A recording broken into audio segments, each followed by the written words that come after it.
Hello, virtual friends.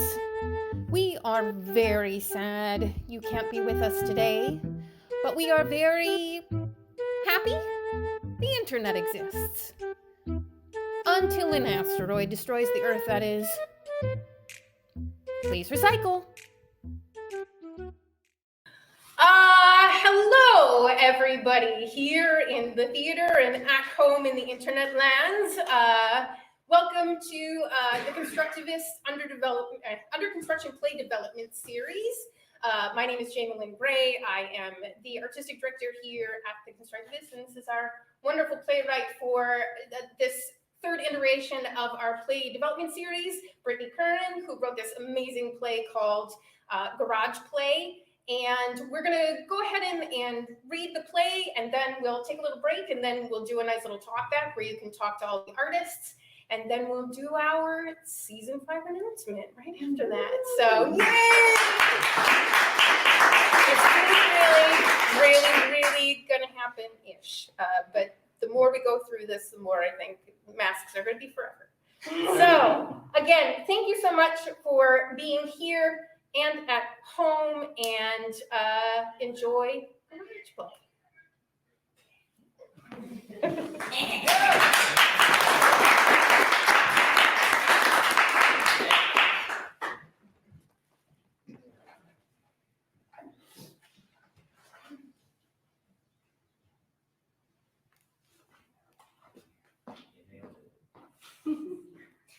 Garage Play by Brittany Curran. Time and place, here and now, inside a garage. Downstage is the back wall of the garage with a regular door that leads to Alex's backyard, stage left. Upstage is the car's entrance to the garage and the garage door. The garage door and car effects could be done literally or with the projector, lights, and sound, or could be done more simply, creatively, anything goes. Inside the garage, there are several empty cat litter buckets, as well as dead leaves, some trash, and other debris that the wind has blown into the garage over the course of several years. The ground isn't totally full of trash, but it's not a clean, well-kept garage. It's old and perhaps a little damaged. Scene 1, Friday night. The garage door is open. Deb enters from upstage, looks into the garage, and walks inside. Deb is wearing a backpack and a black hoodie. Deb sets down the backpack and tinkers around the garage a bit. They inspect each of the cat litter buckets and kick at some of the leaves and trash. They squat to gingerly pick up a particularly interesting piece of trash and then realize that it's disgusting and toss it to the side. Deb walks back over to their backpack and gets out a readily available bottle of hand sanitizer, uses the sanitizer, and then puts it back into their backpack. Deb opens a different compartment in their backpack and takes out a juice box. One of those little rectangular juicy juice boxes that you can finish in 2 gulps, and drinks the whole box, at first savoring it, but ultimately drinking it too fast. Deb is disappointed that it's gone, looks around, and chooses to toss it to the ground with the other trash. Deb digs into the backpack again, takes out another juice box, drinks it quickly, immediately punts it across the garage, and laughs a little. Deb roots into their backpack and once more pulls something out, but this time it's a gun. Deb stands down right facing audience in the back corner of the garage, studying and considering the gun. We hear a car pull into the garage. Deb reacts to this by putting up their hood and does not turn around to face the car. Instead, Deb plays, "If I can't see you, you can't see me, right?" and tries to blend in with the back wall of the garage. The car parks and is turned off. Alex gets out of the car and closes the garage door from the inside by hand. Alex heads to exit the door down left, looks over their shoulder while remotely locking their car, and suddenly sees Deb. Holy shit! Deb, still holding the gun, tries desperately to stay very still, but Alex can very clearly see there is someone standing in their garage. Alex does not see the gun. Hi. You scared me. Deb still doesn't move. Hello? You okay? Excuse me, who are you? Deb still faces the back of the garage. My name is Deb. Hi, Deb. I'm Alex. Nice to meet you, Alex. You too? I didn't mean to shut you in my garage, Deb. I didn't realize anybody was in here. I'll let you out, obviously. What are you doing in here anyway? Do you have a place to sleep tonight? There's a shelter about 15 minutes from here. I can take you there if you'd like. Alex moves closer to Dev but doesn't touch them. You want to turn around and talk to me? I promise I won't bite. Dev slowly turns around and faces Alex, gun in hand, but not pointed at Alex. Oh, fuck! Alex starts to run, but stops immediately as Dev has quickly, without thinking, now pointed the gun directly at Alex. Dude, what the fuck are you doing in my garage, Dev? Do you want my car? I'll give you the keys. You can just take it and leave. No need to kill me. I won't tell anyone, I swear. Just please don't kill me. Do you want my money? I have Alex checks their wallet. no cash. But I'll give you my wallet anyway. Here, you can have my ID. Take my identity. Do you want my house keys? Alex tries to offer them their keys. Take whatever you want from my house. Just please don't hurt my cats. If you could just let me keep them, I'll walk up there with you and grab them and leave. You'll never hear from us again, and you can have the house. Alex still attempts to offer the keys, wallet, etc. Here, take it. Take everything. I don't care. Whatever you want. Just please don't kill me. Or my cats. I don't want any of that stuff. God damn it, why not? You really just want to murder me? I mean, I guess that makes sense because this car is not great. I really need new tires, but who has the time? And since I don't have any cash, robbing me wouldn't be very rewarding, so I can see why you might not. Oh my God, would you just stop talking? Dev threatens Alex with the gun. Ah, fuck! If you would let me get a word in edgewise, you would learn that I don't want to kill you. Really? Because you were hiding inside my garage and threatening me with a gun. Last time I checked, guns do a pretty good job of killing people. Dev realizes that they are, in fact, threatening Alex with a gun. This was never intentional, but now it feels like it's too late to back out.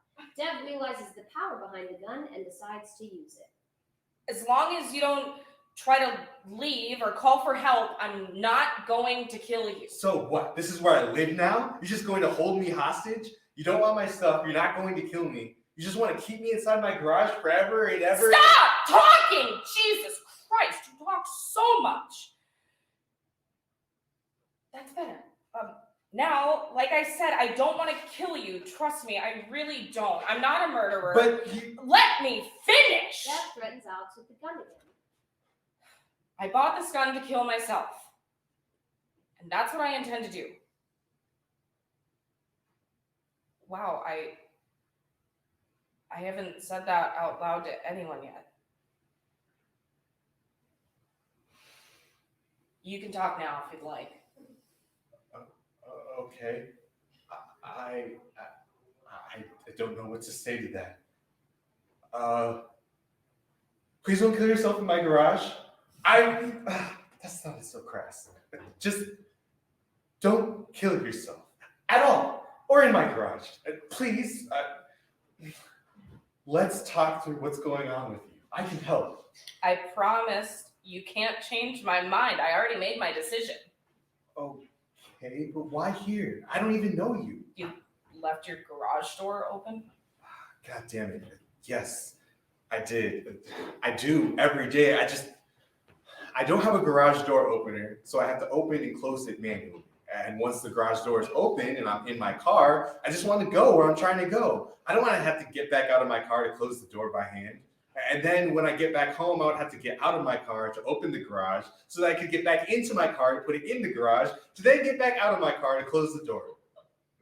Yeah, that sounds obnoxious. Right? No! That's the craziest fucking shit I've ever heard. Who does that? I mean, okay.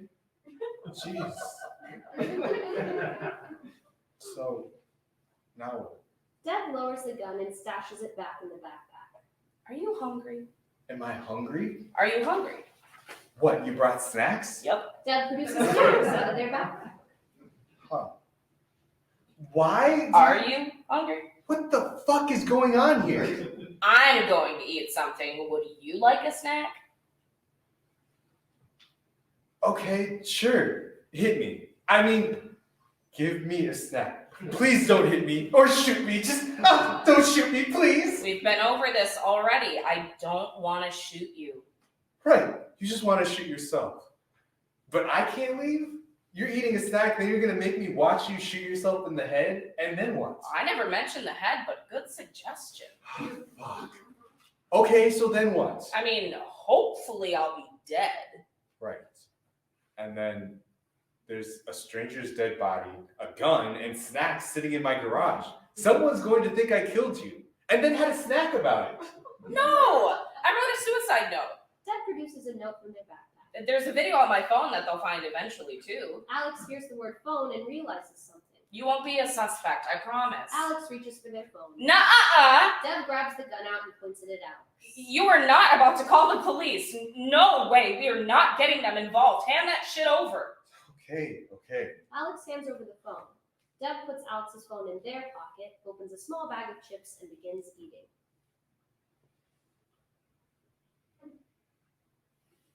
Are those salt and vinegar chips? Yeah, you want some? Yes. Deb tosses Alex a bag. They share chips in silence. So, Deb, let's talk. Tell me what's going on. Why do you want to kill yourself? Wow, Alex, that's a bold question to ask a stranger.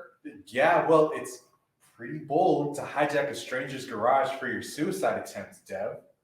Yeah. They both eat chips in relative but still crunchy silence. Why are salt and vinegar chips so addictive? You a chip addict? That sounds tough. What a tough life you have. Chip crunching continues. You're pretty rude. Yeah, I should probably just off myself right now so you don't have to deal with my attitude. Oh, no, that's not what I was saying. Why don't we just finish up our little garage snack and maybe we can talk about why you're feeling this way. I'll help you come up with some strategies to deal with these big emotions, and together we can... Nope, no way. I told you, I'm not changing my mind. Why not? Because things get worse every day. I can help you. You don't know anything. Shut the fuck up. Deb and Alex finish eating chips in silence. Damn it, those were good. But Jesus Christ, my mouth hurts. I always do this with salt and vinegar chips. I eat them until my mouth feels like it's going to bleed. Why do I do that? Deb crumbles up their finished bag of chips and throws it across the garage. Excuse me?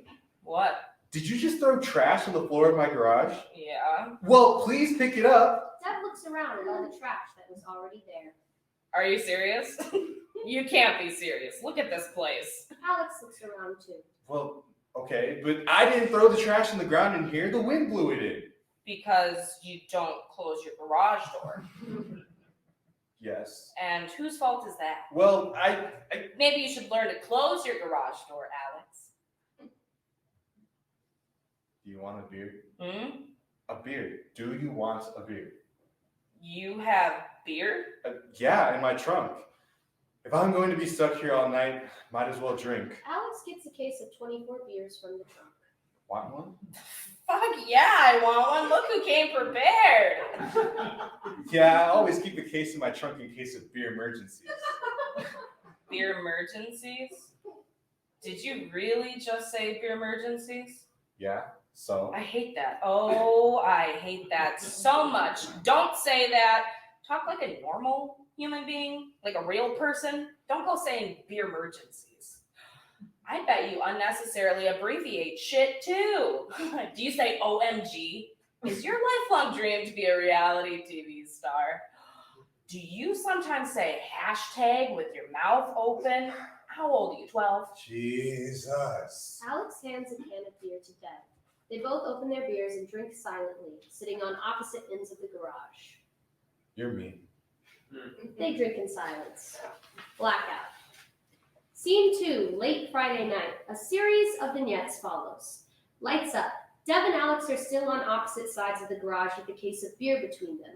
We see that by now they've each had 3 beers and have both opened a 4th. Deb is slouched against the wall of the garage, eyes closed. Alex notices this, quietly sets down their 4th beer, and tries to get up without making a sound. They try to drunkenly Pink Panther sneak toward the door to escape. Deb simultaneously opens their eyes, reaches for the gun, takes the safety off, and points it at Alex. Where the fuck do you think you're going? I thought you were asleep. You didn't think it'd be that easy, did you? Kind of, yes, I did. Deb gestures with the gun for Alex to return to the other side of the garage. Alex obliges and slinks back down to the floor, grabbing their beer. Well, if you're not going to let me leave, guess I'll just get fucked up. If I'm lucky, maybe I'll forget tonight ever happened. Deb puts the safety back on, raises their beer as if to say, cheers. They both take a drink. Blackout. Lights up. They're now both on beer number 6 and are in the middle playing a game of Go Fish or Drink Fish with a deck of cards from Deb's backpack. Do you have any 9s? Drink, bitch. Alex takes a drink. Blackout. Lights up. We see that they have now finished 7 beers each and are on number 8. Alex is having a hard time staying upright. Deb is putting the playing cards back in their backpack and takes out a Rubik's Cube. Aren't you sleepy? I mean, what time is it? Time isn't real. Besides, I'll sleep when I'm dead. Ugh. You can sleep if you want. No one's stopping you. There's no way I'm falling asleep after that shit you pulled earlier. Can't have you escaping now, can I? But Go on. Go to sleep, little baby. I'll be right here when you wake up. I don't need to sleep. I could do this all night. They both take a drink. Blackout. Lights up. In addition to their game of Sleepy Chicken, Deb and Alex have started to play Would You Rather. They are now both on beer 10. They are both drunk. Would you rather have a fully functioning penis on your forehead or none at all? None what? Forehead? None penis? None penis. Would you rather have none penis or one on your forehead? A fully functional penis or no genitals at all? God, I don't know. You don't know? I don't know. I mean, I guess.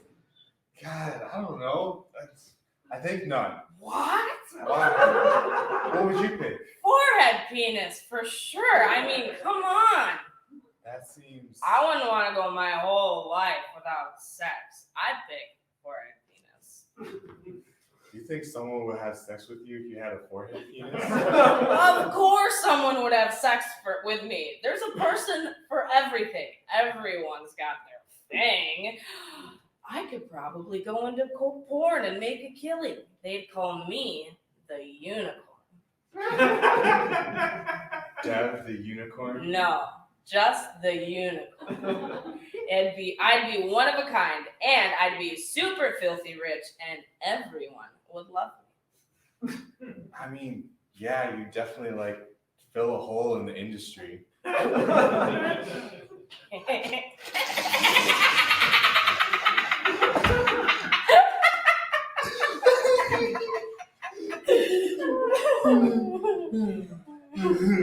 both take a drink. Okay. Okay. Would you rather be super filthy rich or be well liked? Rich. Really? Yeah, definitely. I'm not well liked to begin with, so I'm used to that. Give me the money. All right. Let me guess. You'd rather be liked, loved, adored, Well, yeah. than you've never been poor. Lights out. Lights up, and they're both on their 11th beer. Alex keeps nodding off to sleep and then jolting awake, sliding further and further down toward the floor with the beer still in hand. Deb is propped up against the wall, humming and mumbling Enter Sandman by Metallica between gulps of beer number 11. Lights out. Lights up, and we find Deb drumming on one of the cat litter buckets. Alex is trying to stand up and walk to the case of beer, but keeps failing miserably. Deb drunkenly sings Tub Thumpin' by Chumbawamba in response to Alex's struggle. I get knocked down, but I get up again. I'm gonna burn down. Oh my God. Alex continues to struggle and fail, and ultimately decides to crawl. Deb continues to sing. Alex eventually reaches the case of beer. You did it! Hey, toss me one, yeah? Alex cautiously rolls a beer over to Deb. Deb cracks it open immediately. Cheers. Alex takes their final beer out of the box, lifts up the box, and waves it around. The box goes flying. Alex is about to open their beer, but has a sudden realization. Oh shit. Dev, I have to go to the bathroom. Deb looks at one of the kitty litter buckets, looks back at Alex, then back at the bucket, and shrugs. No. Deb takes out the gun and points it at Alex. God damn it. Can you at least turn around? This isn't gonna be pretty. Blackout. Scene 3. Lights up. Saturday morning. Empty beer cans are strewn about. They finish the whole case. Deb and Alex are both sleeping, closer than when we last saw them, but not right next to each other. The bucket is covered in a corner far away from them. Deb wakes first, sits up, and looks at Alex. Deb inspects a few of the empties to see if there's anything left. No luck. Looks at Alex again for a long beat. Alex begins to stir and eventually awakes. Deb watches all of this. Good morning. Were you just watching me sleep? You know, I really hoped that when I woke up, I would be in my bed with my cats. And this would have all just been a terrible, weird nightmare. But I see that's not the case. Because you're still here. And I'm still here. Are you going to say anything? Good morning. Good morning. So what are we doing here, Dev? Want some breakfast? Breakfast? No, I don't want some breakfast. I mean, yes, I want breakfast, but what I really want is to get out of here. I want to go inside and feed my cats. Oh, they're probably pissed at me. You should go home too, Dev. Take care of yourself. I've got Cliff Bars and apples. I really need to go. Chocolate chip or oatmeal raisin walnut? Chocolate chip. Deb tosses the bar to Alex. Deb silently offers an apple to Alex. Alex nods. Deb tosses the apple to Alex. Do you smoke? Smoke what? That's all I needed to hear. Deb digs through the backpack. What? But now I know the answer. What? What do you mean? Would you care to share with the class? If you ask someone, do you smoke? And they answer, smoke what? Then you know they smoke weed. If they smoke cigarettes, they just say yes. If they don't smoke weed or cigarettes, they just say no. However, if they don't smoke cigarettes, but they do smoke weed, they will ask you to specify. Smoke what? Damn, okay, that's pretty smart. Works every time. Deb produces a joint. I'm hungover as fuck. We really crushed those beers last night. Deb lights the joint, takes 2 drags, and points it to Alex, who also partakes. They continue to pass it between them. Yeah, we did some damage. Ugh, my head hurts. This is so much better. Hangover cured. I don't know about cured, but Do you feel better? yeah. Cured. They continue smoking and eating their breakfast. Quiet enjoyment. I wish there was cheese. Deb produces a block of cheese and tosses it to Alex. Oh, fuck yeah! I fucking love cheese. Alex takes a huge bite of cheese. Of course you do. It's an opioid. The what? No, it isn't. You mean like morphine? Yeah. I mean, cheese itself isn't technically an opioid, I guess, but that's why it's so addictive. When you digest the casein in the cheese, you get casomorphins. Casomorphins are opioids. Cheese addiction, it's a real thing. Look it up. I would, but I can't. You took my phone. Yeah, that's true. Can I have it back? No. Worth a try. Deb takes out the gun and examines it. What's it? Alex and Deb continue eating and smoking. Seriously though, I can't stay here forever. I'm going to need to go to work or people will start wondering where I am. Not for a couple of days. What do you mean? You're a teacher. They're not expecting you to come in on the weekend. They wouldn't be worried about you until like Monday or Tuesday. How do you know that I'm a teacher? Deb picks up Alex's phone and waves it about. You looked through my phone? I wanted to learn more about you. That's an invasion of privacy. Why don't you have a lock on your phone? What? You should have like a password on your phone or something. Then people like me wouldn't be able to invade your privacy.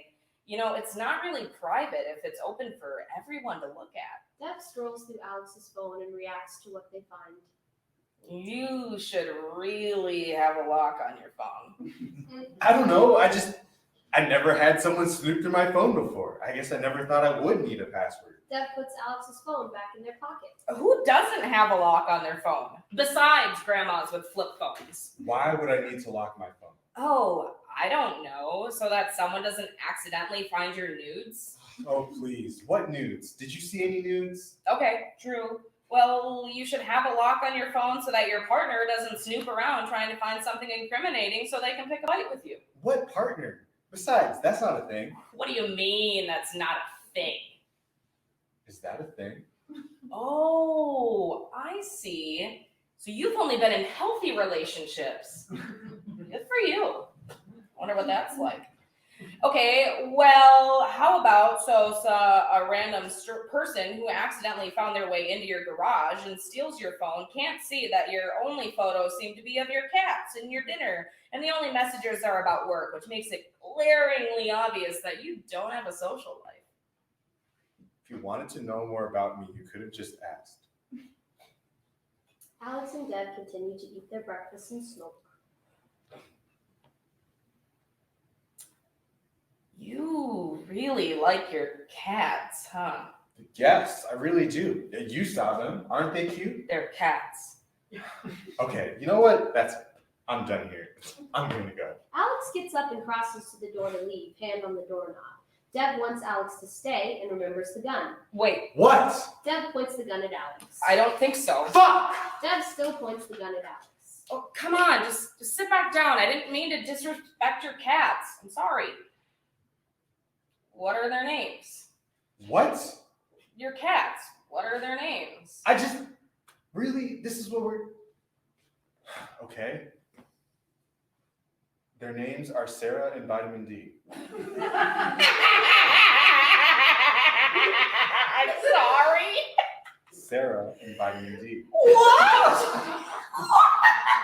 What the fuck was the thought process behind that? I mean, talk about opposite ends of the pet name spectrum. One is straight up people name, and then Vitamin D. Oh, no, not S-A-R-A-H like people. S-E-R-A. It's short for serotonin. Serotonin and vitamin D. Yeah. That's fucking funny. Yeah, I guess. No, really, it's funny. You're funny. Okay. You have depression? Excuse me? I mean, that's the joke, right? That's why you named them that? Is that a joke? Okay, I'm not saying depression is a joke, but like someone with depression naming their cats serotonin and vitamin D, that's kind of a joke, right? I mean, come on, it's funny. You're funny, that's all I'm saying. Thanks. I have struggled with depression before. I'm medicated and have it under control now, though. And my cats help. Serotonin and vitamin D. Yeah. What about you? What about me? You must be struggling with depression yourself. Oh, thanks for the diagnosis, Doc, but actually I have ADHD. Oh, you know, I have a lot of students with ADHD. Yeah, well, they're lucky they got diagnosed as kids. I just found out last year. It can be kind of like a superpower if you manage it the right way. Have you ever heard of the Pomodoro technique? You set a timer for 25 minutes and then... Wow, thanks, Dr. Alex. Any other unsolicited advice you'd care to give me? I was just trying... Just what?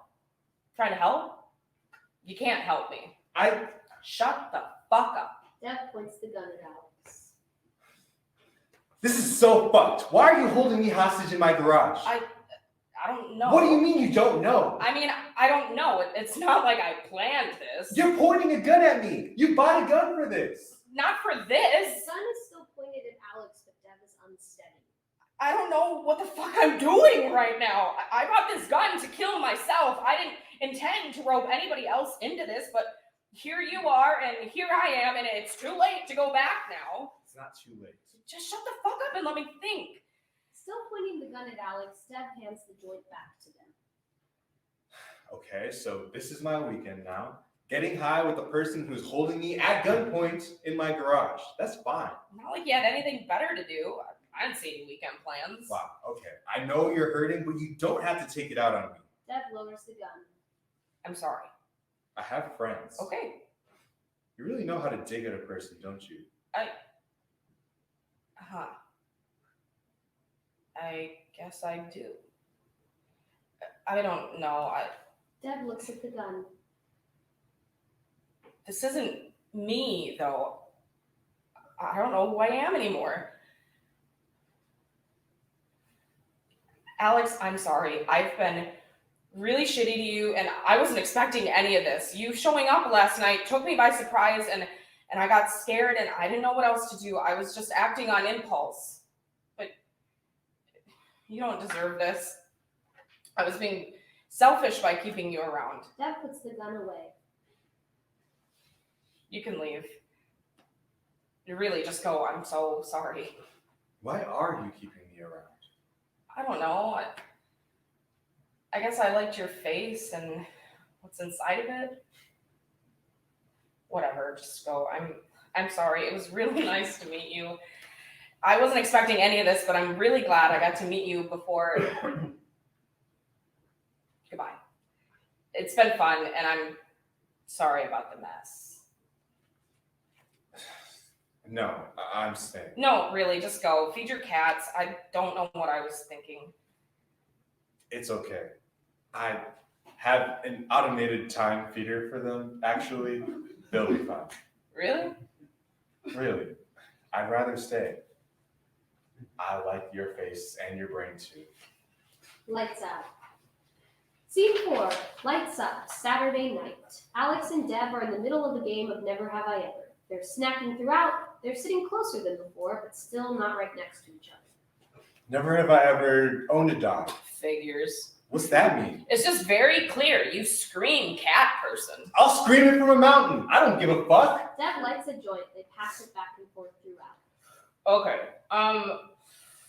Never have I ever been in love. Wait, really? Yeah, really. I don't. What? How old are you? 26. You've never loved anyone, but you've dated before, right? Yeah, I've dated plenty. I don't know. I just don't really believe in love. I can't even comprehend that in the slightest. What do you mean you don't believe in love? I take it you do. Of course I do. I don't. My mind is blown. I didn't know that people like you existed. People like me? People who've never been in love? No, I mean people that don't believe in love. I thought it was just a given, like a default setting. Love makes the world go around and all, yeah? No, that's gravity. Excuse me? Gravity, that's what makes the world go round. Sweet Jesus. Oh, no, you believe in Jesus too? I am just a firm believer in love. So I take it you've been in love before. Tell me about him. Her. Them. Which one would you like to hear about? There's more than one? Oh, infinite. Oh, please, that's gotta be an exaggeration. I fall in love a little bit with everyone I meet. Alex and Deb don't break eye contact. So are you in love with me? Way to make this all about you, Deb. I mean, it was my turn in the game, so it kind of should be all about me, right? But now it's my turn. So, never have I ever had a threesome. Wait, how old are you? 28. And you've never had a threesome? Oh, come on, you're full of shit. What? No. Seriously? Okay, don't try to make me feel like the weirdo for never having a threesome. You're the one who's never been in love. Ooh, ouch. I was never confronted with the opportunity. Threesomes aren't that easy to come by. And love is? Touche. Also, threesomes are totally easy to come by. Ever heard of Craigslist? Much easier to find a couple of horny internet strangers to fuck at the same time than it is to find someone to fall in love with. That doesn't seem safe. Oh, yeah, it's terribly unsafe. I don't recommend it. But I'm saying it's not that hard. That's what she said. Yikes. Okay, your turn. No, I'm still on this threesome bit. Can we please just drop it? So you want to have a threesome, right? Excuse me? You do. You do want to have a threesome. Otherwise, why would you have brought it up? Secretly, you want it. Come on, your secret's safe with me. What am I gonna tell? I'm gonna be dead. That's not funny. You want it, don't you? I mean, I don't know. Come on, Alex. Give it up. Fine. Yeah, sure. Kind of. I don't know. Hot. Okay. Never have I ever broken a promise. Hey, me either. Nice. Never have I ever been anywhere outside North America. What? But you've been outside the country, though. Yeah, to Mexico when I was like 3. Okay, that doesn't count. It kind of counts. Sure it counts. In a sad way. A sad way? Yeah, like, you can technically say I've been out of the country when people are in conversation, when you're in conversation with people who are talking about their world travels, but like, it's just very weak. You asked. I was just answering your question. Damn. Never have I ever been to Australia, Me neither. obviously. Well, shit. Okay, yeah. I've always wanted to go to Australia. You should. I have a friend from Australia. We went to college together. I've always wanted to go back with her and check it out. Hey, maybe we could go together. Does she still live in the US? She does. You know, I'm not sure why. I don't know why anyone would choose to live here. Maybe we should just all move to Australia. Yeah, maybe. Seriously, though, how about it? I could finally get out of the country for real in a way that actually counts so that you can't make fun of me anymore. I don't know what your funds are like, but I could go during winter break. And by then, I'd have enough saved up that I could spot you if you needed it. Winter here, summer there, so it would be a nice break from the unbearable cold and snow. And I could really use a vacation. I think you could too. What do you think? You know the answer to that. I thought maybe I could change your mind. I told you, I've made up my mind. Come on, Deb. Do you really want to die before ever getting to see Australia? Before ever falling in love? Can you tell me what's really going on here? I'd like to help. Please? I want to help you. Just drop it. Okay, so I used to go to this pediatric dentist. And like, not just as a kid. I mean, I started seeing this dentist when I was a kid, but I just never stopped going. When I turned 18, I just assumed they would stop letting me book appointments, but after that appointment, they scheduled me for another one 6 months later. Then another 6 months after that. Before I knew it, I was in my 20s, sitting in a flashy neon dentist chair, mouth wide open, staring up at smiley faces on the ceiling, waiting to pick out my stickers at the end of the visit. It got to the point where every time I went back, as the appointment was ending, I would get so nervous that I felt sick. I was sure they would catch on to me, or they would laugh in my face and wouldn't let me book another appointment. Wait a minute. Why did you keep going to the baby dentist? Okay, I don't need your judgment. I think you might. Fuck you. But while most people go to the dentist to get their teeth cleaned or a cavity filled or to get a tooth pulled, I went for the ego boost. I'm sorry, what? I liked going to that dentist's office. It was somehow both eerie and comforting. All the women working there were straight out of Stepford Wives, and the only man in the office was their boss, the dentist himself. You know, come to think of it, I never really saw the dentist until he came in at the very end to count my teeth. The dental assistant always did all the work. Classic. But these women were so kind and so full of smiles, perfectly curated smiles. They always seemed really interested in what I had to say and what was going on in my life. They complimented my flossing habits and gushed about how nice my teeth were. I felt so taken care of. It's like I was in this alternate reality where everything I do was right. I was good. I was important. I was special. I could do no wrong.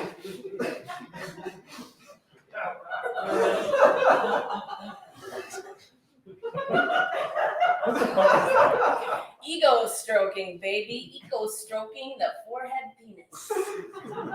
I told you, it was so great. So what happened? Finally, one day, my worst nightmare came true. They told me I needed to find another dentist. A dentist that works on adults. I didn't get to set up another appointment in 6 months. They sent me home with a list of referrals, a toothbrush, a tiny tube of toothpaste, and a sticker of a basset hound puppy snuggled up to a teeny tiny, fluffy, white cake. I only got one sticker that day. Usually I got two. I went home and sobbed. I never got another dentist.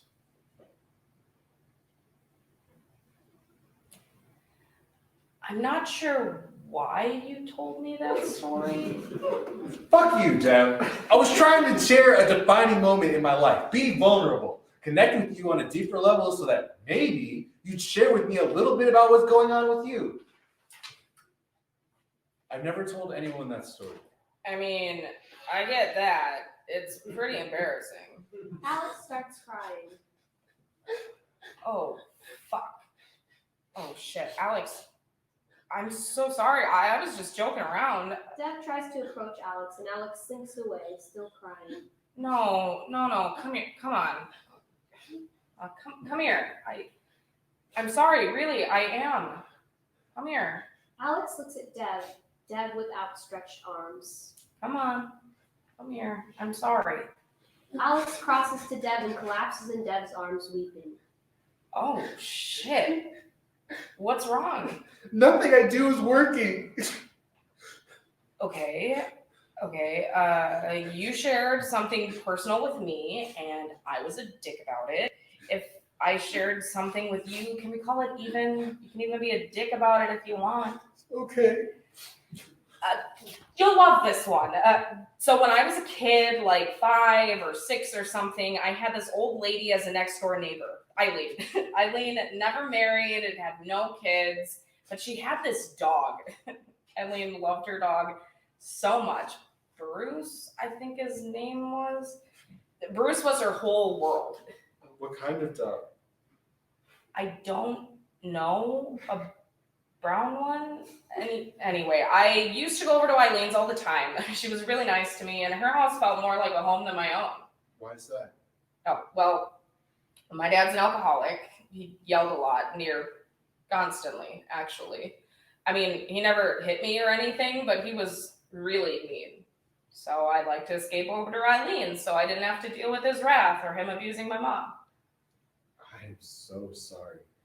Yeah, well, anyway, I would go over to Eileen's and she would make me cookies and I would play with Bruce and no one would yell at me. It was heaven. It was my baby dentist. One day when I left, I forgot to latch the fence gate behind me. Bruce got out, ran down the street, and was hit by a truck. I saw everything. Without that dog, Eileen had no reason to live anymore. She died the next day. I think of a broken heart. And it was all my fault. I'm the reason Eileen died. You were 5 years old. You didn't know any better. It wasn't your fault. It kind of was my fault. She was old. You said so yourself. It was probably just her time. You can't beat yourself up about this. Alex disentangles from Deb's arms and moves to the side to look at them. Wait, didn't you say I love this story? Yeah. Why the fuck would I love that story? It's so sad. Well, I don't know. You love cats, and this story has a dog in it, so yeah, I don't know. Yeah, but the dog died. Yeah, but you're like a cat person, so. That doesn't mean I love stories about dead dogs. Well, damn, I don't know. Thank you For what? for sharing that story with me. Oh, yeah, well, you're the first one to hear it. Really? Yeah, I never told anyone it was me who forgot to latch the gate. I was so afraid I'd go to jail for murder. Or worse, get in trouble with my dad. So, are we even now? We're getting there. Alex smiles and laces their fingers through Deb's as they sit side by side holding hands. Lights out. Scene 5. Lights up. Sunday evening. Deb and Alex are sitting in comfortable silence next to each other, no longer holding hands, but instead passing another joint back and forth. They're running out of things to do and talk about. Deb comes up with a suggestion. What about Truth or Dare?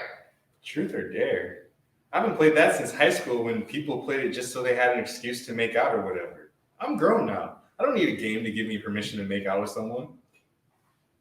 So you want to make out? That is not what I was saying. Sounds like that's what you were saying. No, you weren't listening. Oh, I was listening. Shut up. Oh, okay. Do you want to play? Do I really have a choice? That's the spirit. Truth or dare? Truth. Aw, man, you were supposed to say dare so we could make out. I'm kidding. Kidding. Totally kidding. Okay, sorry.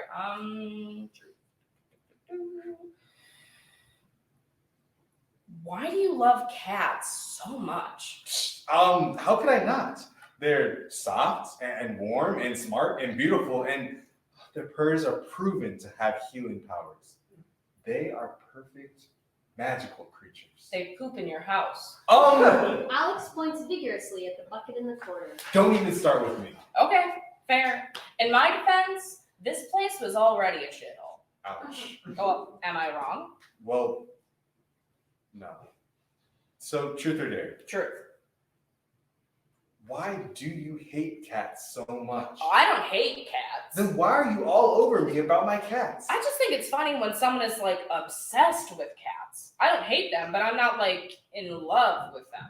Because you don't believe in love. Exactly. Your turn. So it is. Truth or dare? Truth. Well, since you seem to think that this whole being alive thing is worth it for some reason, what is your reason for living? Oh, wow. Honestly, I love helping people, especially young and disabled people who don't have the means to get by on their own. You know that I'm a teacher, right? Not sure if you picked up that I work in the special education department. Even though my students are disabled, they are brilliant and creative and sweet and funny, and I love watching their beautiful minds and hearts in action. I love working with them through all the hard times and helping them succeed despite the odds being stacked up against them. I have this awesome responsibility of shaping their focus and motivating them to continue being uniquely themselves, while also teaching them to accept everybody else for who they are. They have a tremendous capacity for love, and it's my job to stoke that fire, to keep them loving, to keep them being kind, to help them realize that their differences are beautiful gifts and not burdens. I have the opportunity to fan their flames so they keep shining bright. So I guess my reason for living is to help others who can't help themselves. Damn, Alex, that's pretty self-righteous, don't you think? Is it? Alex Christ, the savior of the special ed kids. Well, no, I wouldn't put it that way, but All bow down to our savior, Alex Christ. it's not like that. Isn't it though? Okay, it's your turn to ask me. Okay, Dev, what's your reason for living? No, you're supposed to ask me truth or dare. Fine. Truth or dare? Dare. I dare you to lick the garage wall. Done. Deb licks the fourth wall, a big long lick. Truth or dare? Dare? I dare you to lick the spot on the wall I just licked. Seriously? Oh, so you can dish it out, but you can't take it? This is so gross. Hey, you're the one who started it. Hey, no. A little bit more to the left. A little bit more. Yep. Right there. Alex very quickly and timidly licks the wall in the same spot. Oh, come on. That doesn't count. Fuck you, it counts. It counts like going to Mexico when you're 3 counts. Oh, fuck off. Truth or dare? Truth. Why do you want to kill yourself? Jesus, fuck. Okay, dare.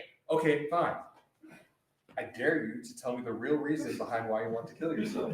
You want to know why? Yes. You want to know the real God's honest truth? I really do. I can't stay on fucking hold anymore. I can't do it. On hold. What are you? Shut the fuck up, Alex! You wanted to know why I'm here, so shut the fuck up and just listen to me. It's my turn to talk.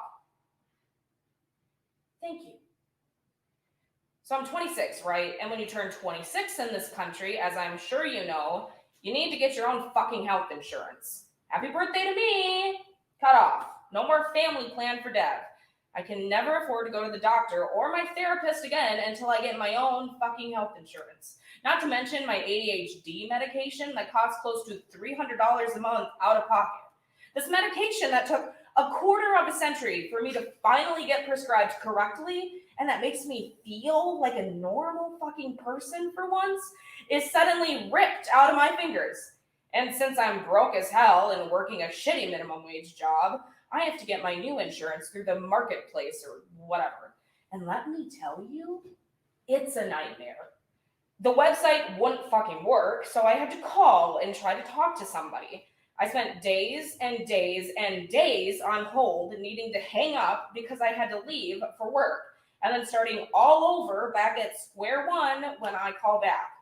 A couple of times I wasn't paying attention to the time, and so I was late to work. Meanwhile, my landlord slaps me with an eviction notice because, get this, my shitty minimum wage job at a fucking call center, of course, doesn't pay enough for me to reliably make rent. One day I finally got through this whole ordeal after waiting on hold for 3 fucking hours, and they quote me with some ridiculous price that there is just no way I could ever afford every month and still feed myself and pay off my landlord so that I don't get evicted. And I couldn't take the offer because I didn't have enough money to pay the premium. And I ended up being late for work again, since they keep me on hold for so long. And my job has a 3-strike policy, and so I got fired. Because I got fired, I couldn't pay off my landlord, and I was evicted. It all happened so fast. First no insurance, then no job, then no home. That explains the backpack. Later on, I figured out that the agent I was talking to was attempting to sell me on a bunch of extra shit that wasn't essential and I couldn't afford, and that's why the quote was so high. Did you know that dental and vision are completely separate things from regular health insurance? Apparently my mouth and my eyes aren't a part of my fucking body. I don't know. Anyway, the quote was for health, dental, and vision. I don't wear fucking glasses. I haven't been to an eye doctor since I was like, 4. I can see just fine. And the vision insurance shit would cost me an extra $100 a month, even without me ever stepping foot into an optometrist's office. I don't have an extra $100 a month. I was just evicted.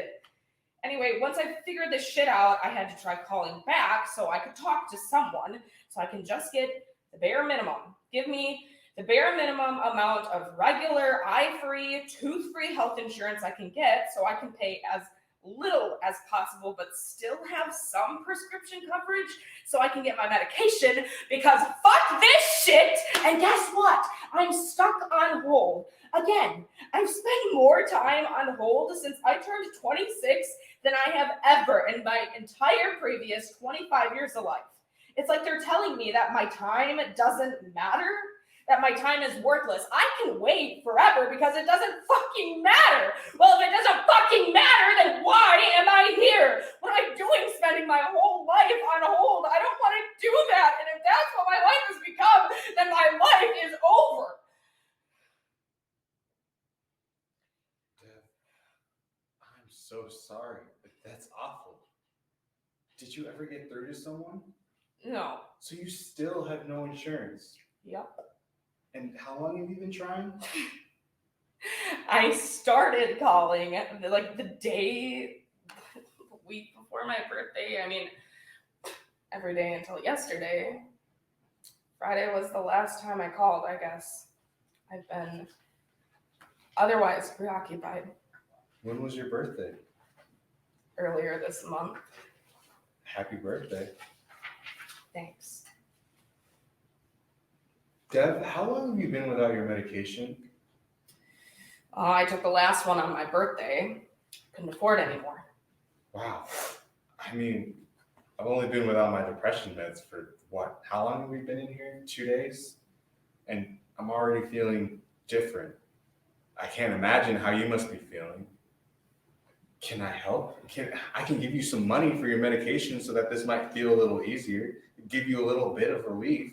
It's really no bother for me. You don't even need to pay me back. I don't take handouts. Please, let me help you. I consider it a birthday present. No.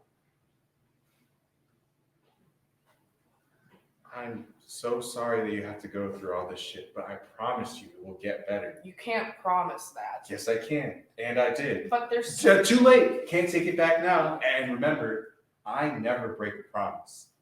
Things will get better. These last couple days with me have been better, right? Fun, at least, or different, interesting. I know it's really fucking frustrating, but you just need to keep trying. Maybe tomorrow will be the day. don't want tomorrow to be the day. For once, I need today to be the day. Yeah, I get that. I really do. I'm sorry. Not your fault. I know. Sorry. I'm gonna need you to stop apologizing. Sorry. Yo! Oops, sorry. Ah, fuck. You apologize too much. Just stop. Stop apologizing for things that aren't your fault or for things that you don't need to be sorry for. You've been a perfect fucking angel, and angels don't need to apologize. They look at each other for a very long time.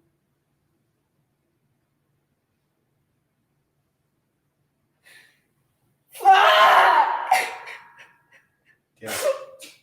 Fuck. I didn't know it was like that. I've never had to go through the marketplace because I get insurance through my job. I mean, shitty insurance, but at least it was easy and my prescriptions are covered. Wow, Alex, that's really cold. Rub it in my face, why don't you? That's not what I'm trying to do. You know, I still kind of understand what you're going through. I don't think I told you this, but I was raised by a single mom. Like me, she had depression, and like you, she couldn't manage to get the right prescription or the help she needed for a long time. She was too busy working to support me and my siblings, and she never managed to get herself to the doctor until we all grew up. When we were kids, she would go through these really low episodes, and so I would take over the household duties. I would cook all the meals, do all the cleaning, make sure my siblings got to school on time with lunches packed up every morning. She always said I was such a great help, that I was the reason she could finally get out of bed, that I was the only one who could make her feel better. I can be that person for you too. Can you please just let me help you? We can get through this together. You don't have to be alone. I can help. Just let me. Let you what? Save me? I'm not, come on, Alex, I'm not your problem to fix. Why don't you get your own fucking life and start working on yourself instead of trying to help everyone else? You only do this shit because you feel needed to disguise the fact that without your charity cases, your life means nothing. But why don't you get another hobby instead of turning other people into projects? Stop seeking out troubled people so you can prove that you're better than everybody. Alex Christ. Seriously. Alex starts crying. You're right. I'm mean. No, you're right. Who am I? Why do I do this? Shit, Alex. I'm sorry. Come here. Deb's arms outstretched, Alex cuddles in close and sobs. Alex eventually pulls it together and sniffles a bit. Deb and Alex make eye contact as they hold each other. Am I a bad person? No, I'm a bad person. No, you aren't. The long stare into each other's souls turns into a passionate kiss. Their physical intimacy continues to intensify. They fumble a bit and are clumsy in the way that two people who have never been together before are clumsy. They laugh it off and make it work. We're here for a while and then clothes start coming off. You want me to hop on Craigslist quick and we can find a third? Oh my God, shut up. They continue kissing and touching each other. They have sex. Alex finishes first, then Deb. They curl up with each other, breathe together, and soon Alex appears to be fast asleep. Deb looks at Alex for a long time. Deb touches Alex's hair and face and makes sure that Alex is fast asleep before saying with full confidence, I love you. Deb snuggles in and falls asleep. Careful not to move, Alex's eyes open. Alex smiles and then eventually falls asleep. Lights out. Scene 6. Blackout remains. The audience hears the sound of birds chirping, establishing that it is now early Monday morning. We hear the sound of a single gunshot. Lights up. Alex is jolted awake by the sound of the gun. Alex looks around, confused and foggy with just having woken up so suddenly. Alex notices Dev's lifeless body and sees that Dev shot himself in the head. No. Oh my God, no. Alex is about to be sick, but somehow holds it.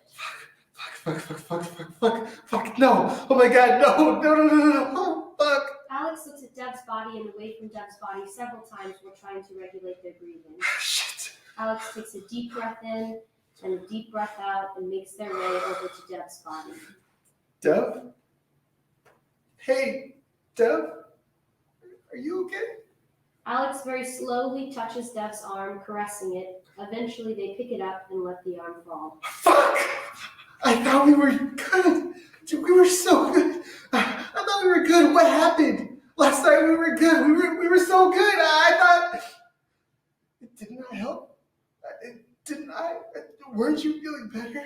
I thought I helped you. Dad, why would you let me help you? We could have worked through this. Alex shakes Dev's body. Let me help you! Alex starts crying. Fuck! Alex collapses into a heap, breathing heavily for a while. Eventually, Alex's breathing begins to slow and regulate. Alex sits up and sees the gun. Alex looks at the gun for a long time. Alex picks up the gun and looks at it for an even longer time as their breath edges closer to hyperventilation. Alex looks at Dev. I'm sorry I broke my promise. I'm sorry I couldn't make it better. I love you too. Alex turns away from Dev, gun to head, pulls the trigger. The gun is empty. There is only one bullet. Alex howls, drops the gun, and collapses sobbing. Blackout. End of play.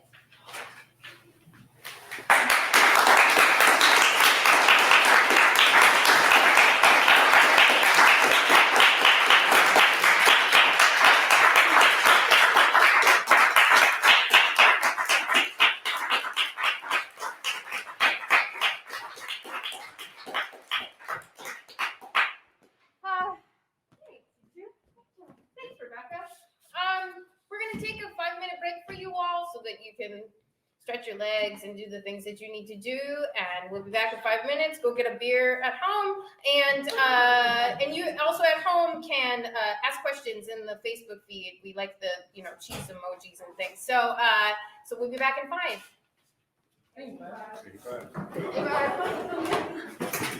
Everyone hears what the plays are? That's cool. It's cool. That's cool. We'll get it sooner or later. So thank you again for coming. I don't even know if I introduced myself at the beginning. I thought I just introduced myself. My name is Jaimelyn Gray, if you don't know me, artistic director of the Constructivists, and I direct things. I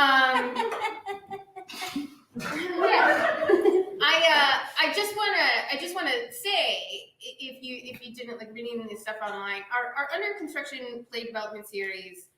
This is our third iteration of that. They started back in like our first year. We first used Matthew Ivan Bennett, who is our literary manager, just to kick off the series. He actually came up with the play that we used here in Milwaukee over lunch with me, and he was telling me some story about something that was happening in Utah with this teacher accused of promoting porn in the classrooms to kids, and really what he was showing was like classical literature or classical art. And so he developed that play, and we did it as a reading. You can find more information on the website about that. But he's taken that play to playwriting festivals, and the last that I heard, they were looking at developing it into a full production in the Salt Lake area. And so that. And then last year we did Josiah Thomas Turner's Eliza on the Ice. We did that virtually.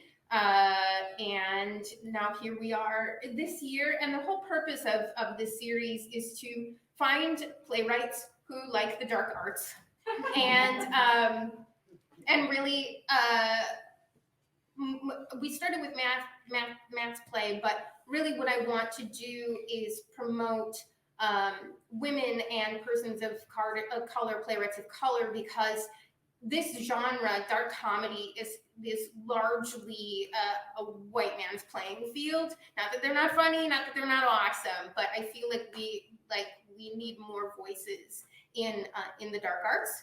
So that's where we're at. So luckily, B sent us this amazing play, and here we are today. Can you all introduce yourselves though? Like as we go this way, yeah. Hello, I'm Ekene Ikigwani. What else did I say? I acted in what you just saw. Who did you play? Oh, I played Alex. There you go. That's something to say. And we also saw Ekene in Wink back in the fall, if you saw that. And then also Ekene did the sound composition for Babel that turned out really awesome, if you saw that. So multi-talented, faceted artist, yeah. I'm Liz Erler. I played Dev. Great. Liz is we're starting to pull people into the fold, and Liz has come on board as an associate artist recently because she's worked behind the scenes as a production assistant on several of our productions, and then you may have seen our only virtual production to date of Women Laughing Along with Salad, and Liz was in that back in whatever year that was. 2020. Was it? I block it all. 300 years ago. Yeah.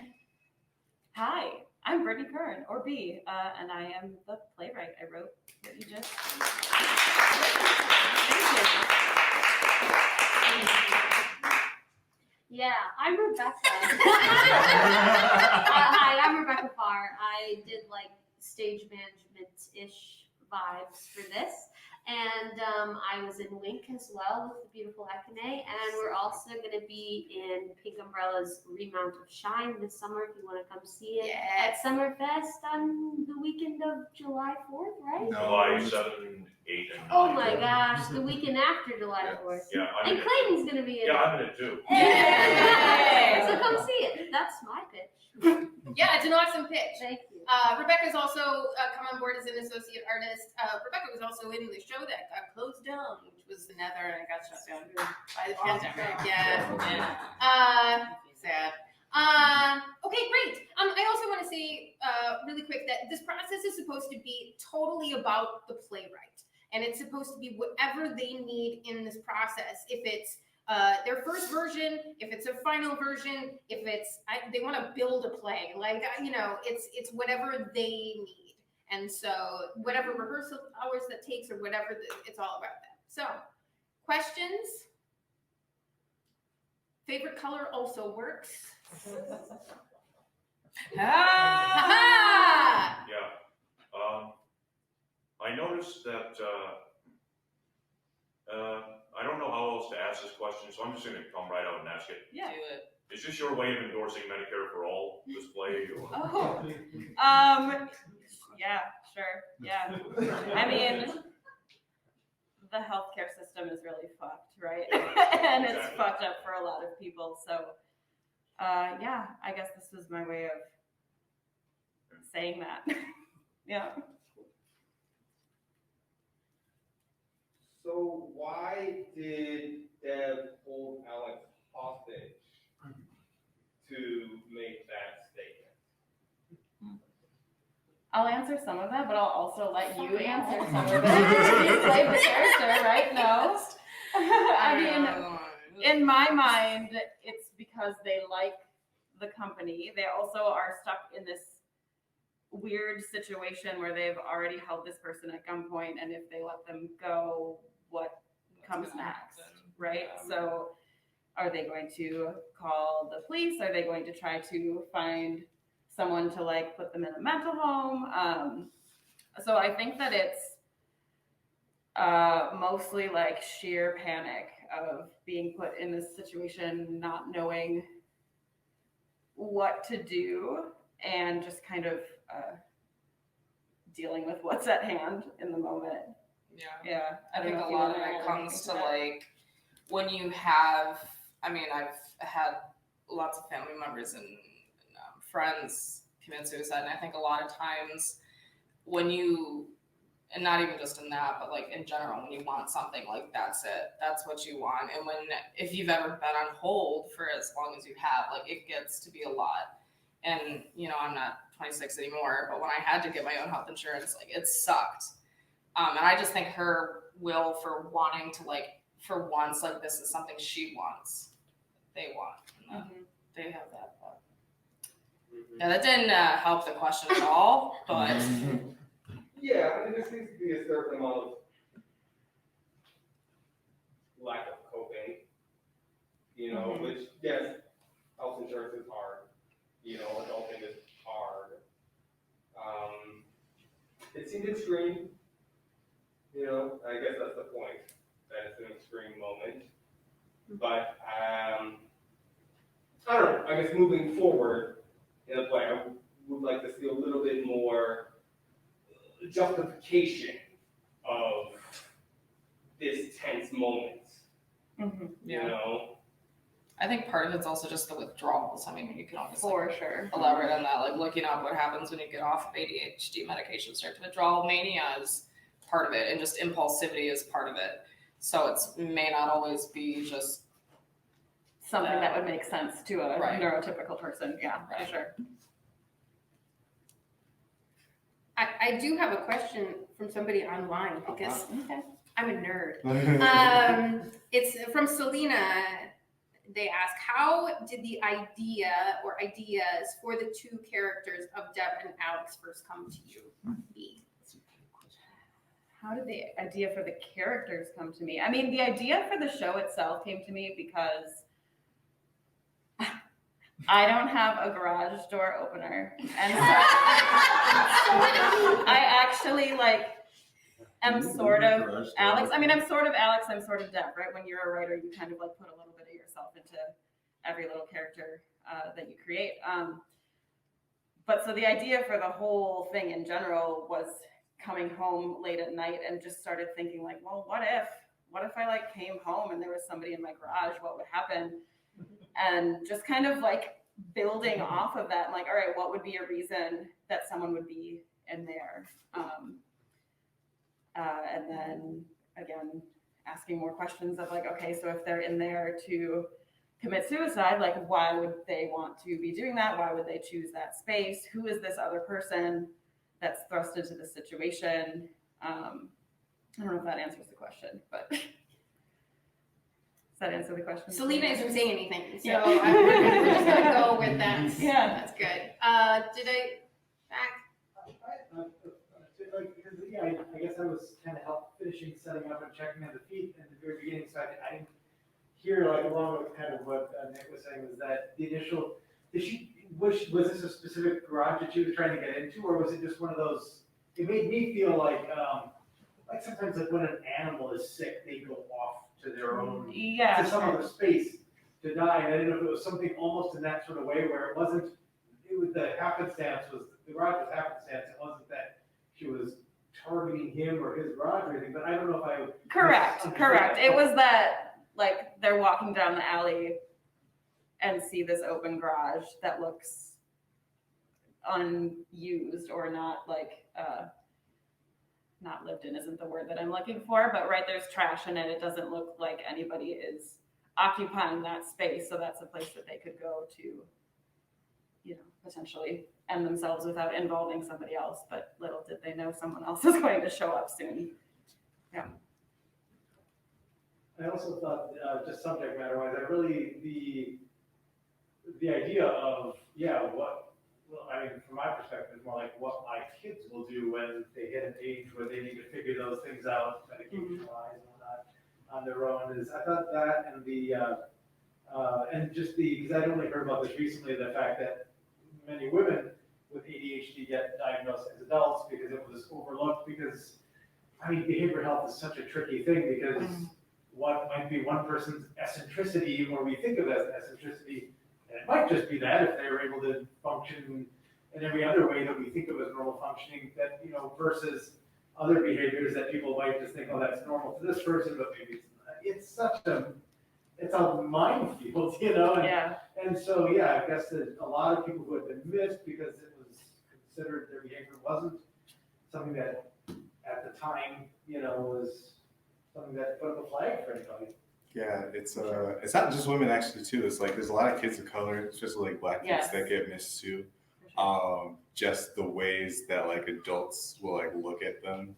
in the ways that they're acting and kind of put it into a specific like box of like, especially when it comes to like, I know I've heard it about like for young girls at least, like, you know, they're just so trained to act in specific ways that they like mask the ADHD and it gets like Really internalized. yes, For sure. yeah.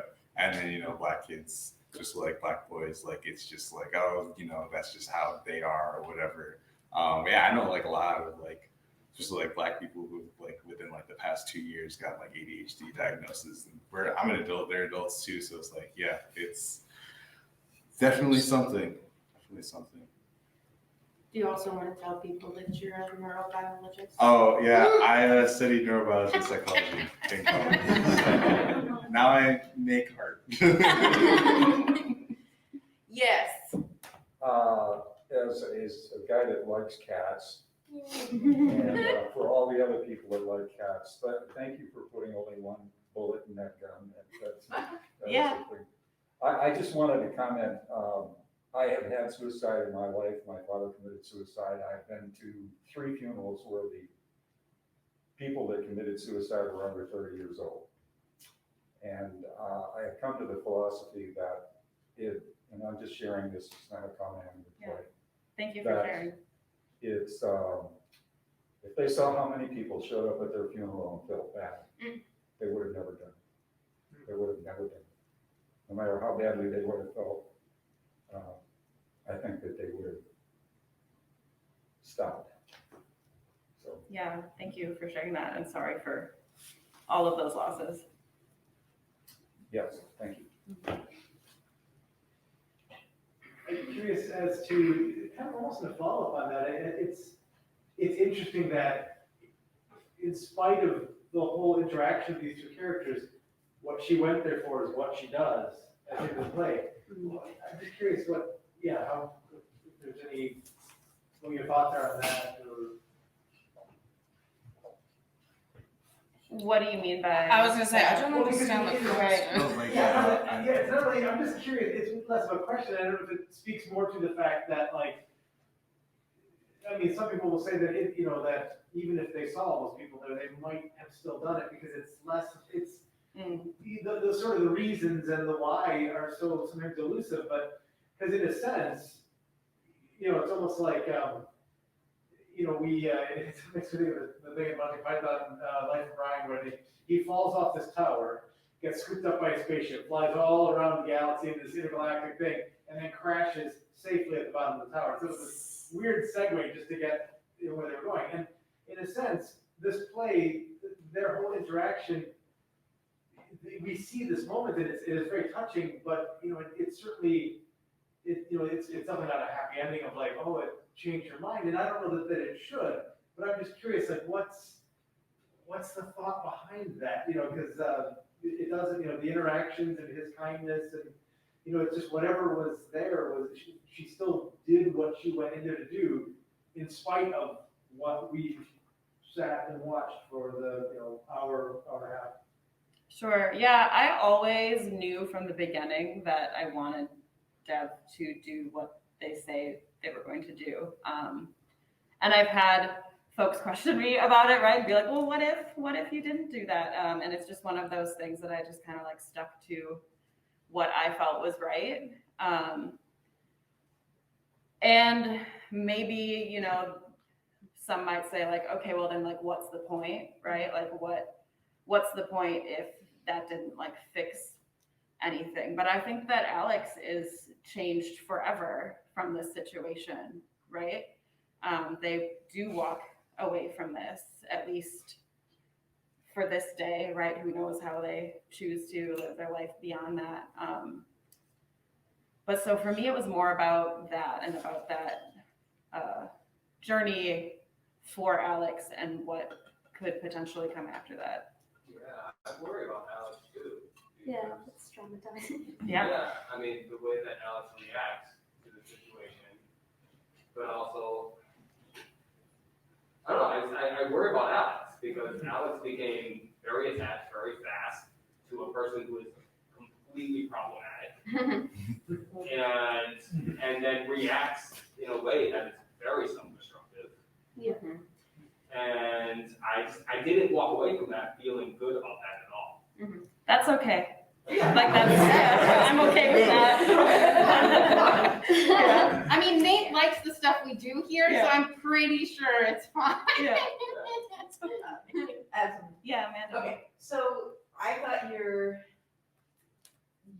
characters were very real and your insight into the difference between mental illness and being neurodiverse and what that means, what it looks like, and how those things interact, and then what they look like when they're untreated, unmedicated. Yeah. And how that grew in Alex as they went unmedicated till the end of the show, and then what the behavior was as opposed to what the behavior was at the beginning of the show. Yeah. Yes, I mean, I don't know that I know a lot of people who aren't neurodiverse or have any, that are neurotypical or don't suffer from mental illness.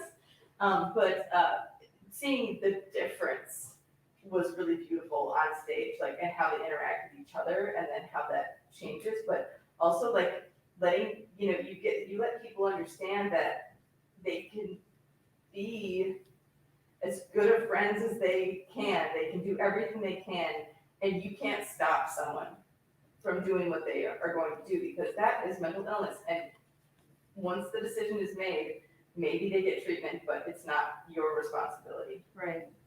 So showing up, yes, show up, do what you can, but don't take on the responsibility of their choices, you know what I mean? Yeah. And I that's what I got from this, and it's beautiful. Thank you. Thank you for that. I don't think we've heard from you back there. Yeah.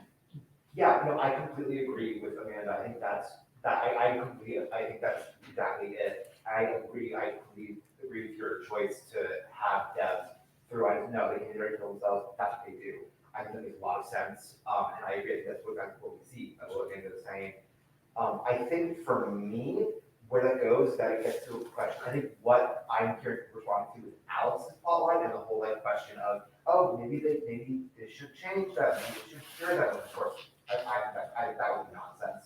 I think the question is then, for me, is whose play is it?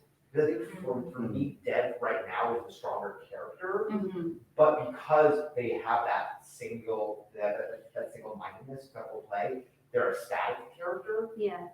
And so I would want to see, I think, I want to see more of Alex's, how Alex changes throughout. If this is Alex's story, how do they change that in response to that? Yeah. For me specifically, I think there are, for me, is a little unclear to the latter half. In just the whole, I was thinking of, when they talk about their job working with kids who are special needs, and Deb responds negatively, like, oh, you saved your complex.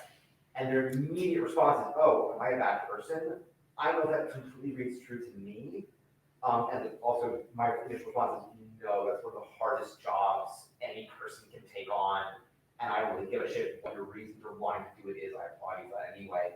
I think just like, I want to see why is that their reaction, and what does that lead them to throughout the rest of the play? Why does that lead them to eventually try to get it done, try to kill themselves, fail, and how that all leads into it. If it is their story, that's what where you want to go down.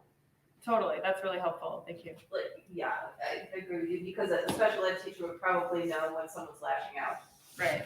You know what I mean? But that's, again, seeing a person with depression going off of their meds also gives it a different color, response-wise than it would if you were fully medicated, like as the person you're used to being. Yeah. So interesting.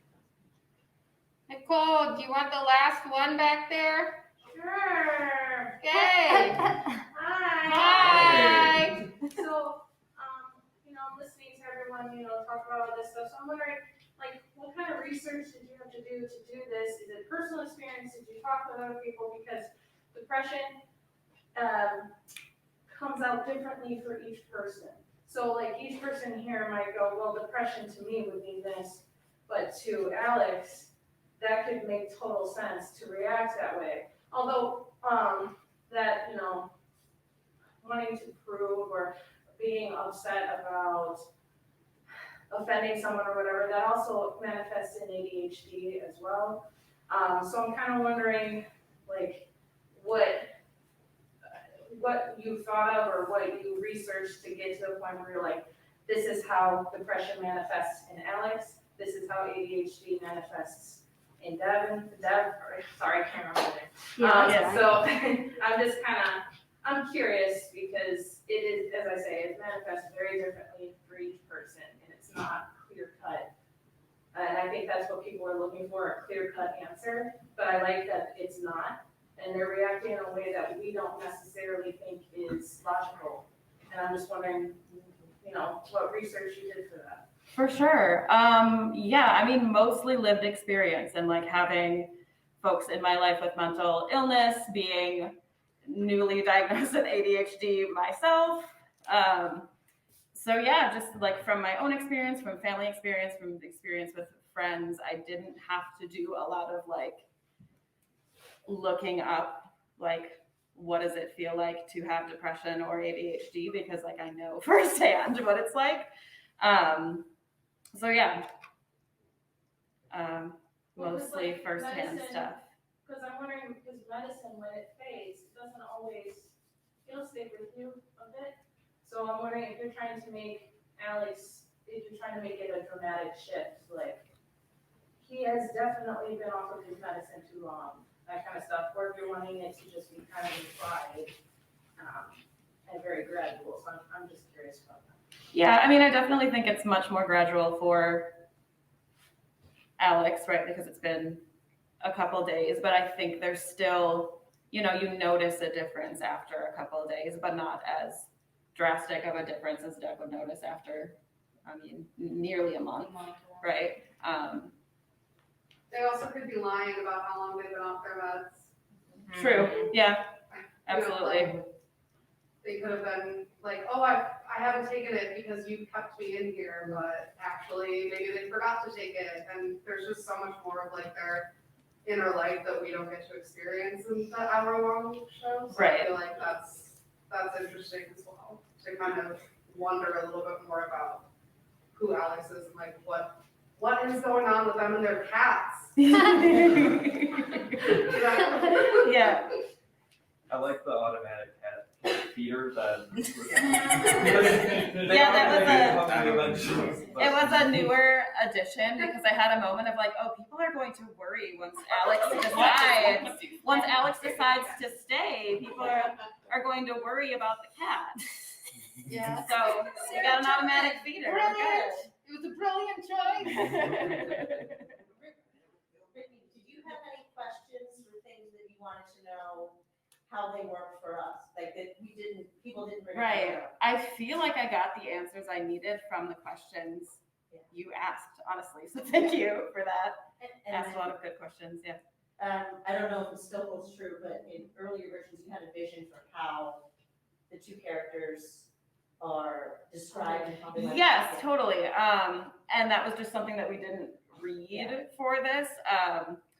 But the intention for casting for this show, which is why I've been using they as pronouns, is that Dev and Alex could be anybody, right? So the idea is they should be cast as different people, right? So maybe like a different race, different gender, etc. Not, two white dudes up here, but like different in certain ways, but that they could be whoever and that they could even swap, right? So that Akane could play Dev, Liz could play Alex, and you would get the same script, but a different story because these are different people, right? It'd be interesting to see that done. Yeah. Do it now. All right. Screw next season. We already have it planned. Is there anything else before we shift gears here that anybody wanted to lay on the table here? Just yay! Yay!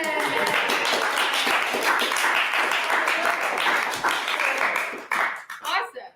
Great. I mean, I said from the beginning of this process, I'm like, this is a constructivist play. Like, it's so in the vein that I'm really happy that you sent this over to us and really thrilled that you let us work with you on it. So thank you so much. Yeah, thank you for putting it on its feet for a little while and giving people the chance to see it. Yeah. More to come though, right? Yeah, I hope so. All right, just give us a few minutes here. We're gonna move some of this stuff out and we'll move on to what the heck we're gonna do next year, yeah?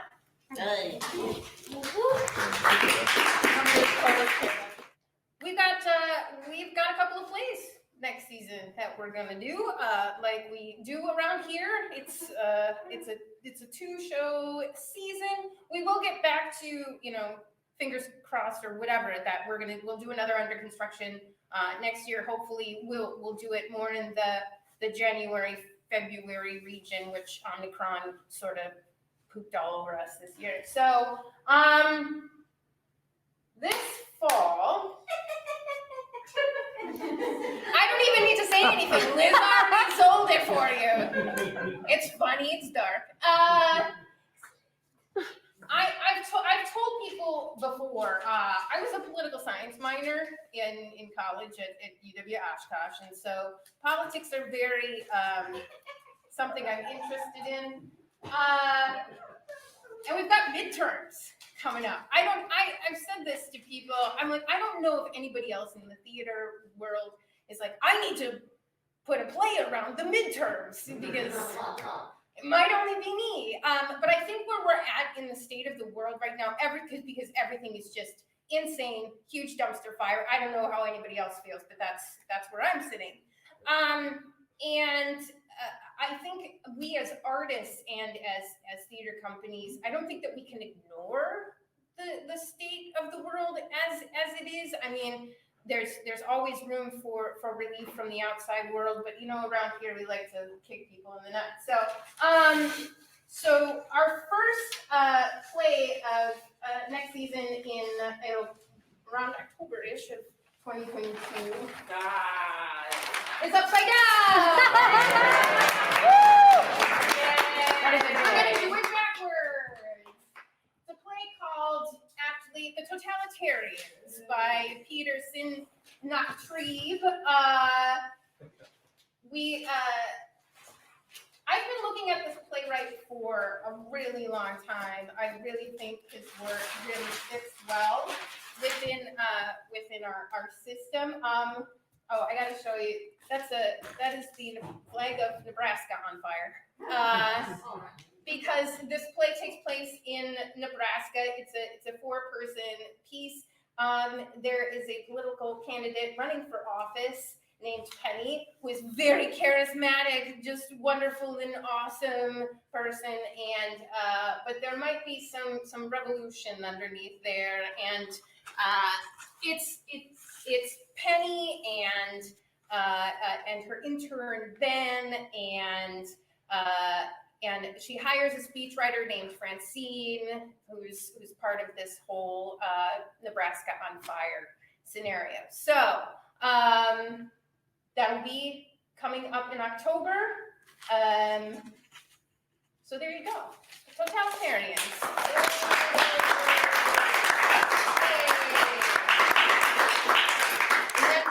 And not do this one upside down. Okay. And then in the springtime, the only really win time for I'm gonna Pray For You So Hard by Haley Pfeiffer. Both of these plays were written in came out in 2015. I didn't notice that until today. So yay 2015. This is a 2-person piece because I'm a freak about two-handers, and I cannot get rid of them for the life of me. As you saw today, it's also listed as a dark comedy, but it's like super dark. Yeah. And you laugh, but it's a very hard laugh. It's like difficult it's what did you say, quirky? Difficult or hearty? No, it's not a hearty laugh. It's a kind of thing. It's a father and daughter story. It takes place over an evening where they're like drinking and smoking and very complicated relationship. The father is a famous playwright and the daughter is an up and coming actress, and they're waiting for the reviews from her first Broadway show to come in. And it's really just how much their relationship is embedded with really toxic characteristics to that relationship. And so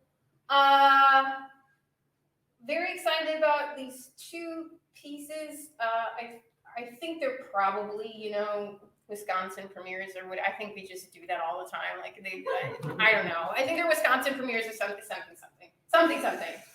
They don't let us non-equity companies say those things out loud anymore. So there we go. What's that? I heard mumble. What, Janie? Go with Midwest premiere. Midwest premiere. I don't know if that's right because Chicago's south of us, some city. Some city. So this will be in October. I'm only saying like squishy things because you know everything is so squishy right now. But this has to be around the midterms. It has to. And then this will be in the spring. I will tell you that this is the last thing that we are doing at the Broadway Theatre Center. We will not be here next season. They don't have room for us next season, so we will be moving like Goldilocks. We just try this bed and that bed and this bed and that bed. But all this information, we'll get it out to you. You will know where to find us. It will happen. And, you know, you're like all on the lists and things. You'll hear about it. Any questions? Yes, Clayton. Yeah, when are the auditions for these plays? We will, I was gonna say end of May. I was talking to somebody and I'm like, we're gonna do end of May. I'm like, it's the fucking end of May. Like, so June. I will say June. We will be doing auditions for that. Yeah. So we'll get the sign up out there and on the website, and we'd love to see you come in. I'll see what I can do. Yes. Yes. We'd love to have you in. Anybody else? Questions, concerns, problems? No, you don't know that. Great. All right, that's what we got. Totalitarians. I'm gonna pray for you so hard, and we can hang around if you want to talk to any of us. I mean, there's a bunch of constructivist people here. That's Nicole up in the back there, who is Renee in Babel. Jamie Jastrab is here, who's in Wing. He was the Wing.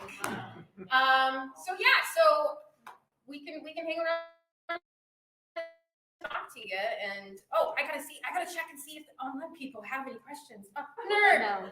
Oh no. Just congrats. No, it's just all yay. That's what we got. All right. Thank you all so much. Thank you. If you're not on our email list, obviously get yourself on there and we will send you all the information about auditions and things, and we'll talk to you more soon.